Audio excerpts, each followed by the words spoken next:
حضرت نوح علیہ السلام اپنی قوم کو کہہ رہے ہیں کہ تم اللہ کی طرف پلٹو اور اللہ تعالیٰ سے توبہ کرو، اور اس کے پھر حضرت نوح نے فائدے گناتے ہیں۔ یغفر لکم من ذنوبکم ویؤخرکم الی اجل مسمی ان اجل اللہ اذا جاء لا یؤخر لو کنتم تعلمون۔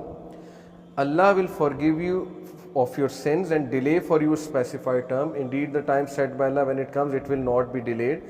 پہلا فائدہ کہ اللہ تعالیٰ تمہارے گناہ معاف کر دے گا، اور اس کے بعد جو ہے وہ انہوں نے جو ظاہر ہے انہیں بینیفٹس گنائے وہ یہ کہ تمہاری اولاد اس میں برکت آئے گی، تمہارے مال اس میں برکت آئے گی، تمہاری اکانومی بہتر ہوگی، اللہ تعالیٰ جو ہے وہ تم پر بارش برسائے گا۔ یہاں سے ثابت ہوتا ہے کہ استغفار رزق کو بڑھاتا ہے۔ اگر کسی نے اپنا رزق بڑھانا ہے تو وہ استغفار کو پکڑ لے۔ انفیکٹ رسول اللہ صلی اللہ علیہ وسلم میجورٹی صحابہ جب ان سے کوئی ذکر پوچھتے تھے تو یا وہ درود ابراہیمی بتاتے تھے یا وہ استغفار بتاتے تھے۔ یہ ثابت ہے صحیح حدیث سے۔ تو استغفار کے بارے میں ایک حدیث یہ بھی آتی کہ رسول اللہ صلی اللہ علیہ وسلم نے فرمایا کہ جو شخص استغفار کو کانسٹنٹلی اپنا لیتا ہے، بہت زیادہ کانسٹنٹ استغفار کرتا ہے، اللہ will make a way out of him from every difficulty. اللہ تعالیٰ اس شخص کے لیے ہر مشکل سے کوئی راستہ نکال دیتا ہے۔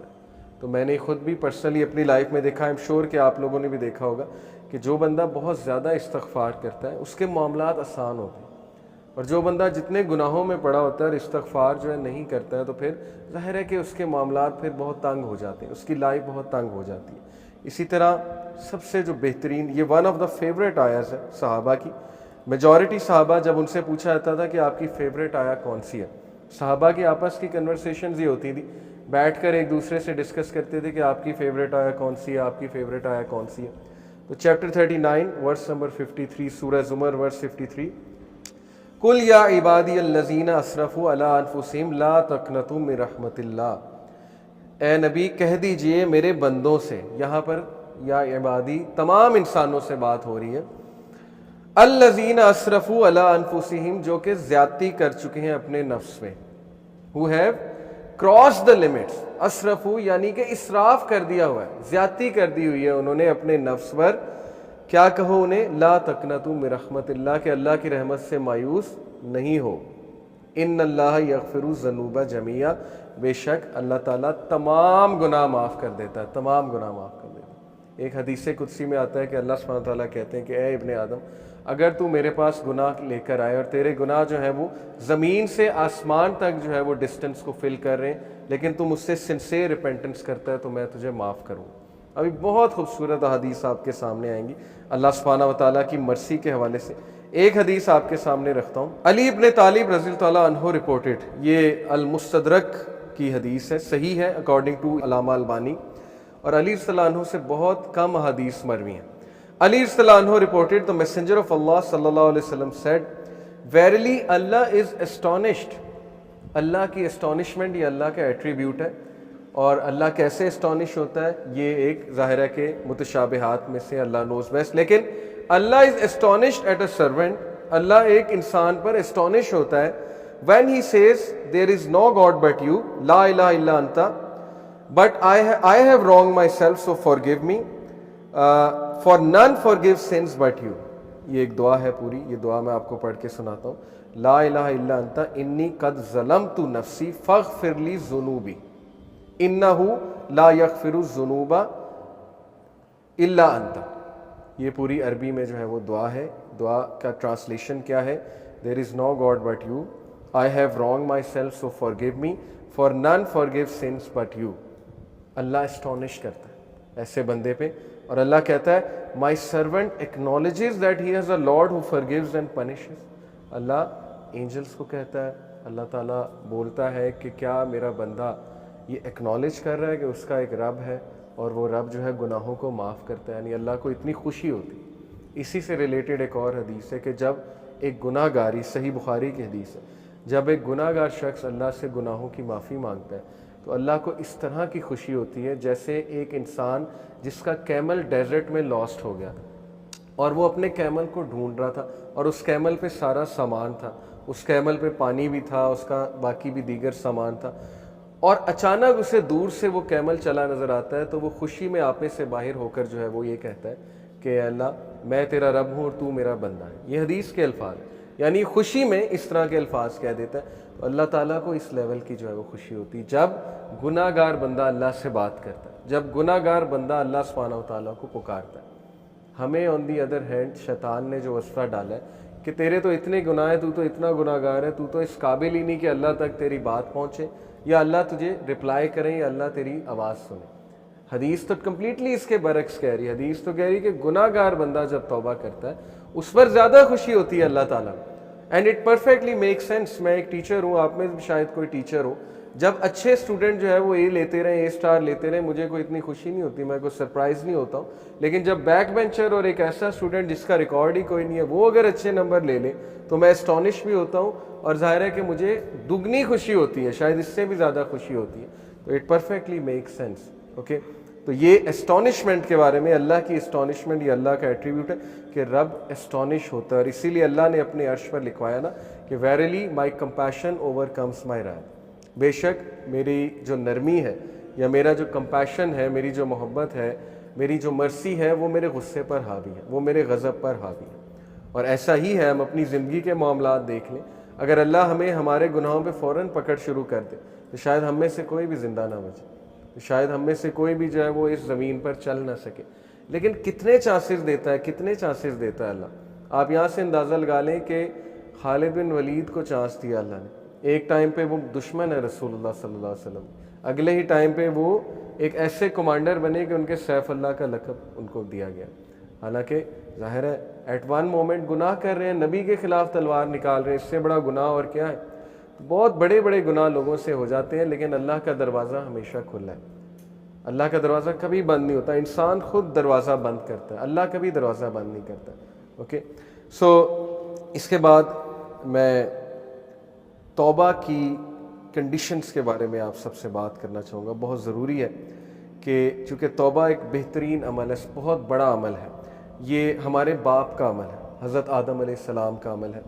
تو اٹ از امپورٹنٹ کہ ہم جانیں کہ سنسیئر ریپینٹنس ہوتی کیا ہے. اس سے پہلے ایک اور حدیث میں آپ کو سنا دوں, سنسیئر ریپینٹنس کی انشاءاللہ بات کر رہے ہیں. سن ڈیو ٹو ڈیزائر, ڈیزائر کی وجہ سے سن اور ایروگنس کی وجہ سے سن, یہ دو مختلف چیزیں, یہ سمجھ لیں.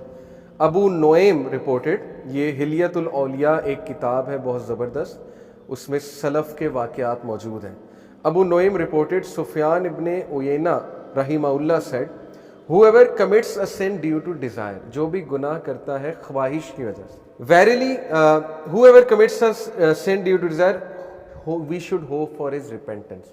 ہمیں امید ہونی چاہیے کہ اس کا گناہ معاف ہو جائے گا. کیوں؟ Verily, Adam علیہ السلام disobeyed due to desire and he was forgiven. کیونکہ ہمارے باپ آدم علیہ السلام نے ڈیزائر کی وجہ سے, ڈیزائر تھی نا کہ اللہ نے منع کیا ٹری سے نہیں کھانا, سیلف کنٹرول ظاہر ہے لوز ہو گیا فار واٹ ایور ریزن, اور ڈیزائر کی وجہ سے جو ہے یا کیوریوسٹی کی وجہ سے ہے گناہ کر بیٹھے. تو انہوں نے کہا کہ انہوں نے سفیان ابن عیینہ نے کہ اگر کوئی شخص ڈیزائر کی وجہ سے گناہ کرتا ہے تو اس کی معافی ہے.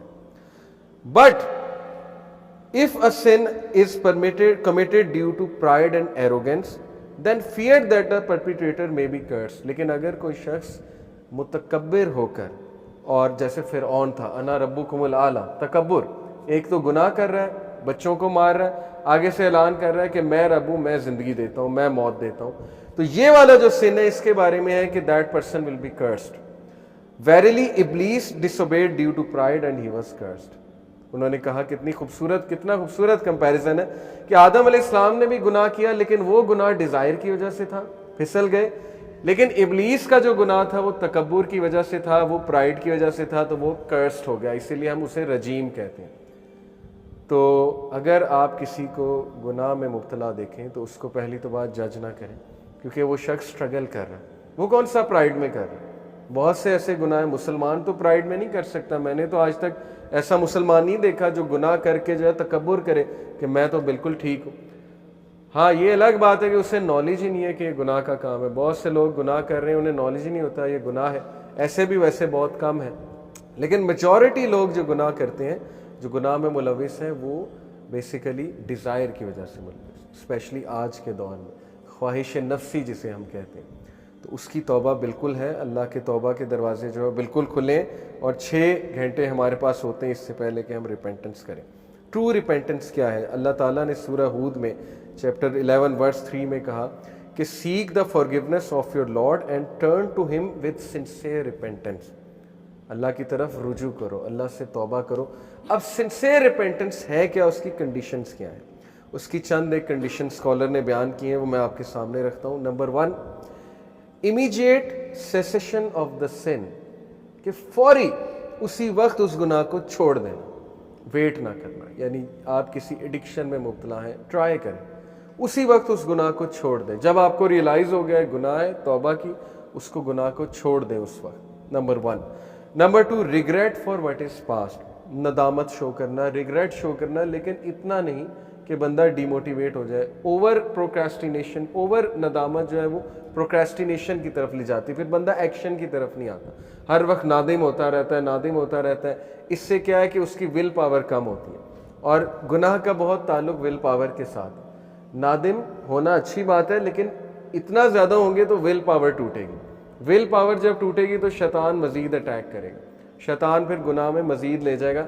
بلکہ ڈیفنس میکنزمز ہمارے برین بناتا ہے, ہمارا برین بہت بلا قسم کے ڈیفنس میکنزم بناتا ہے گناہ کے لیے.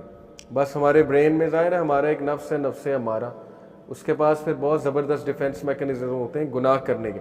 ایک بہت بڑا ڈیفنس میکنزم یہ کہ میں تو بچ ہی نہیں سکتا. یہ جو سینٹینس ہے نا, میں تو بچ ہی نہیں سکتا, یہ شیطانی سینٹینس ہے میرے نزدیک. اس کا مطلب ہے کہ ول پاور ماری گئی ہے اگلے کی, اور وہ اس نے خود اپنے اوپر یہ بات مسلط کر لی کہ آئی کین ناٹ لیو دس سن, میں تو بچ ہی نہیں سکتا. ان شارٹ وہ اصل میں گناہ کرنا چاہ رہا ہے, اس لیے اس نے پہلے سے سینٹینس گھڑ لیا کہ میں تو بچ ہی نہیں سکتا.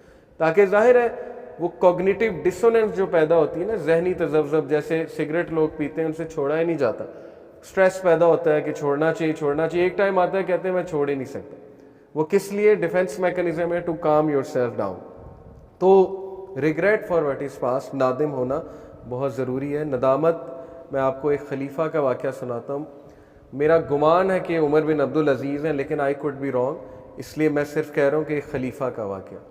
ایک خلیفہ تھے, ان کا پاسٹ کچھ ایسا تھا کہ وہ بہت ہی پراؤڈ قسم کے پرنس تھے, امید کیلف تھے, اور اتنے پراؤڈ تھے. امید ظاہر ہے کہ ان کے پاس دولت بہت زیادہ تھی. اتنے پراؤڈ تھے کہ ایک بار انہوں نے اپنے سلیو بوائے کو کہا, اپنا جو وہ تھا لڑکا تھا, جو بھی تھا بندہ تھا, کہ مجھے پانی پلاؤ, تو وہ بھول گیا پانی پلانا. اب اتنا پرائڈ تھا, اتنا غصہ تھا کہ انہوں نے اس بندے کو جو غلام تھا دھوپ میں کھڑا کروا دیا, اور دھوپ میں کھڑا کروایا. اس کے بعد بھول گئے یا جو بھی ہوا, وہ بندے کی ڈیتھ ہو گئی دھوپ میں کھڑا ہونے سے. یعنی صحرا میں دھوپ میں کھڑا کر دیا کہ اس کی جرت کیسے ہوئی کہ اس نے مجھے پانی نہیں پلایا, یہ بھول کیسے گیا میری خدمت کرنا. اس کے بعد وہ کیلف بنے, میرا گمان ہے عمر بن عبدالعزیز. اینی وے, اس کے بعد وہ کیلف بنے, اللہ نے ہدایت دی, اسکالرس کی محفل میں بیٹھتے تھے, اور ظاہر ہے کہ ان کے بارے میں اسکالرز یہ بات کرتے تھے کہ ہی از جسٹ لائک عمر بن الخطاب, یعنی ہی از دا 5th رائٹیسٹ کیلف, ان کے بارے میں یہ بھی کہا جاتا تھا. اور اتنے ان کے صدقہ جاریہ ہیں کہ میں آپ کو بتا نہیں سکتا انہوں نے کیا کیا چیز جاری کی امت مسلمہ کے لیے. لیکن اکثر ایک اسکالر نے انہیں جو ہے وہ دعا دی کہ کہتے ہیں میں گواہی دیتا ہوں کہ آپ جنتی انسان ہیں. ایک اسکالر نے انہیں کہا, تو ہی اسٹارٹیڈ ٹو کرائی, اور بہت روئے. تو اسکالر نے کہا کہ آپ کے رونے کی وجہ نہیں سمجھ آئی, یہ تو میں نے اچھی بات بتائی ہے. تو ہی سیڈ کہ how can I go to جنہ when he stands in my way, میں کیسے جنت میں جاؤں گا جب وہ شخص میرے سامنے کھڑا ہوا ہے, میری رکاوٹ ہے. یعنی نادم ہونا, ندامت ہے, حالانکہ آئی ایم شیور اللہ تعالیٰ نے انہیں فورگیو کر دیا ہوگا کیونکہ ہی ایکنالجڈ ہز سن, لیکن ندامت اینڈ تک رہی کہ نہیں مجھ سے بہت بڑی زیادتی ہوئی تھی, میں نے بہت جو ہے وہ غلط کام کیا تھا. سو ندامت ہونا یہ اچھی بات ہے, یہ ہمیں ہمبل کرتا ہے. اگر انسان گناہ نہ کرتا تو وہ متکبر بن جاتا, یہ بات یاد رکھیں. لیکن اس کا مطلب نہیں ہم گناہ اب کریں, گناہ ہو جاتے ہیں, اور گناہ جب ہوتے ہیں تو پھر انسان کے لیے ایک لیسن ہوتا ہے, ندامت ہوتی ہے کہ کیسی آکڑ ہے, تم تو گناہ گار انسان ہو, ٹھیک ہے, تو اس لیے ندامت. تیسری جو کنڈیشن ہے, determination not to return to the sin, پکی ڈٹرمنیشن آپ میں ہونی چاہیے کہ اب میں نے واپس نہیں جانا گناہ کی طرف. یہ سب سے مشکل سٹیپ ہے. لوگ پہلی دو کر لیتے ہیں, توبہ بھی کر لیتے ہیں, اس کے بعد ریگریٹ بھی کرتے ہیں, ندامت بھی کرتے ہیں, لیکن back of the mind in کے مائنڈ میں ہوتا ہے کہ یہ تو میں دوبارہ کروں کیونکہ میرے سے تو یہ چھوڑا ہی نہیں جا رہا, میں تو پھسلوں. ٹھیک ہے نا, پہلے ہی ڈیفنس میکانزم بنا لیا. تو یہ ٹرو ریپینٹنس نہیں ہے. لیکن ہیونگ سیڈ اٹ, شیخ صالح المنجد کا آپ کو فتویٰ بتاتا ہوں, ان سے کسی نے پوچھا کہ ٹرو ریپینٹنس کی کنڈیشن ہے کہ دوبارہ اس گناہ کی طرف مت جاؤ، انہوں نے کہا یہ ایسے ہی ہے، تو اس نے کہا کہ لیکن میں تو بار بار جاتا ہوں. تو انہوں نے اس کا بڑا اچھا جواب دیا کہ اگر تو واقعی آپ نے ٹرو ریپینٹنس کی تھی اور آپ کا پکا ارادہ تھا کہ میں نہیں جاؤں گا، اللہ تو نیت جانتا ہے نا، آپ کا پکا ارادہ تھا میں نہیں جاؤں گا، تو وہ والا گناہ ایلیمینیٹ ہو گیا. اس کے بعد جب وہ سیم گناہ آپ نے کیا تو وہ نیو سن کاؤنٹ ہوگا. سمجھ رہے ہیں بات کو؟ یعنی وہ نیو سن ہے. اب اس کی دوبارہ ویسے سے آپ ریپینٹ کریں گے. لیکن اگر بائی پلان ہے کہ نہیں میں کرتا رہوں گا، توبہ بھی کرتا رہوں گا، مذاق بنا لیا اگر رولز کو، کچھ رولز کو ہم مذاق بنا لیتے ہیں نا، ہمیں ایک چھوٹ مل گئی، لا سمجھ آ گیا، تو انسان بہت چلاک ہے، اس کے بعد اس کو مس یوز کر